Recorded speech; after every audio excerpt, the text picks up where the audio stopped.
my English teacher friends, Kristian Kuhn coming at you again, affectionately known as the Bob Ross of composition, with another gamified approach to teaching grammar, punctuation, and syntax. So I recall in the 6th grade having to choose a particular girl to go to the square dance with, and my buddy Brad said, why don't we divine a cootie catcher?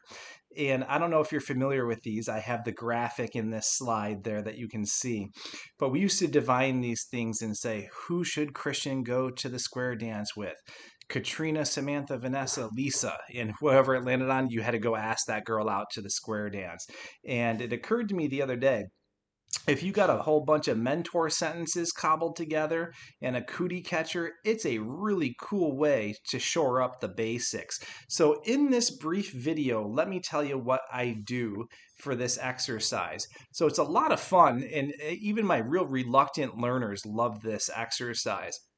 So I have them go on YouTube and watch this one particular video that goes over how to make a cootie catcher. It's just basic origami. It takes like 10 minutes. And then I have crayons and markers and glue and a whole bunch of little arts and crafts stuff in my room.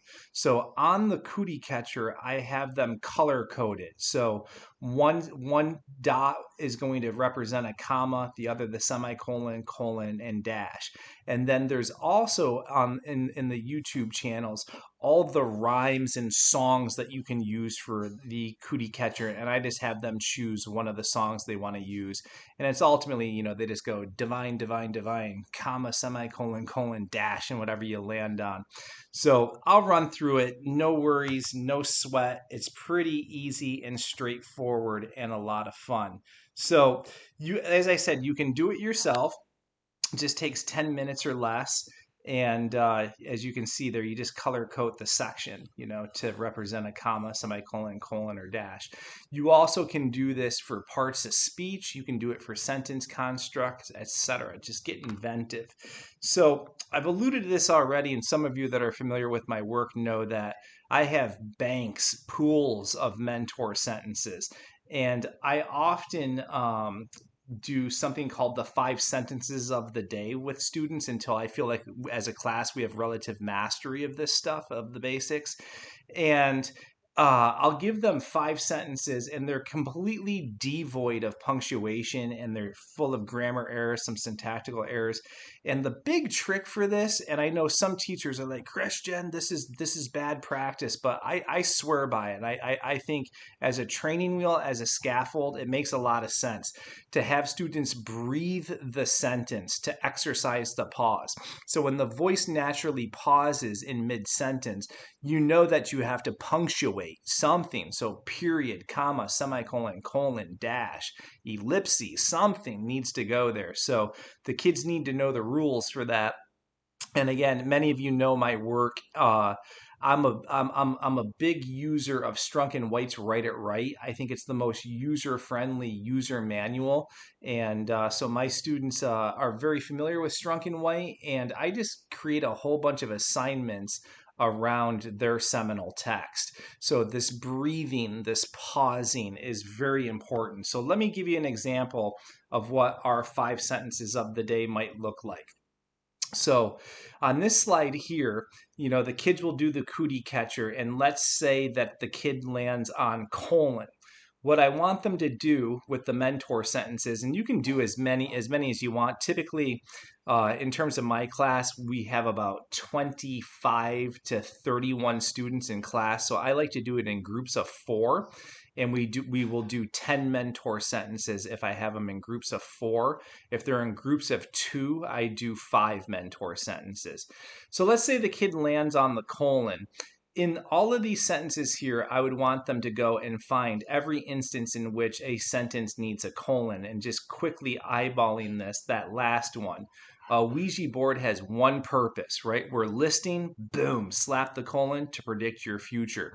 And then the next kid does the little mantra there, cootie catcher, cootie catcher, cootie catcher, and lands on a semicolon. And he's like, that second sentence needs a semicolon. I prefer Starbucks coffee to Folgers.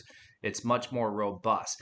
But then he might say, oh, I spy with my little eye that we're missing the apostrophe in it's, right? You're contracting it is, so you need the apostrophe. So all of this stuff goes over very well with kids, and they quickly grasp and quickly learn, and the students are teaching each other the basics, which is really, really cool. And then I just mill around the room to make sure they're on task and completing the assignment. And at the end of the assignment, I print the mentor sentences for the day. As a team, whether they're working in a group of 4 or a group of 2, they submit the revised sentences, totally punctuated, all the grammar's, nice and sparkly, the syntax is perfectly arranged, and they submit that, and I look them over just to make sure that they're getting things, getting the concepts. And I gotta ask the question, when we gamify like this and introduce edutainment exercises, what does learning look like? I think it looks like this. It's messy, it's fun, it's creative, and it's a little unorthodox and out of the box, but this is better than, me standing at the chalkboard lecturing about this stuff. And I find that the more I gamify, the more I get into my bag of tricks, my arsenal of edutainment exercises, the more successful my students are, and especially in terms of grasping these concepts. And then the last thing I'll end with this. Many of you know I run a nuance academy and a word study academy with my students, and I have certifications. You have to graduate from these academies, otherwise you retest. At the end of these exercises, after we practiced it enough in class, I have a test, an assessment that has 50 mentor sentences like that slide we just looked at. And kids need to, in order to get the certificate, in order to graduate from Nuance Academy, you need to score 90 or higher on that test. And again, it's 50 mentor sentences.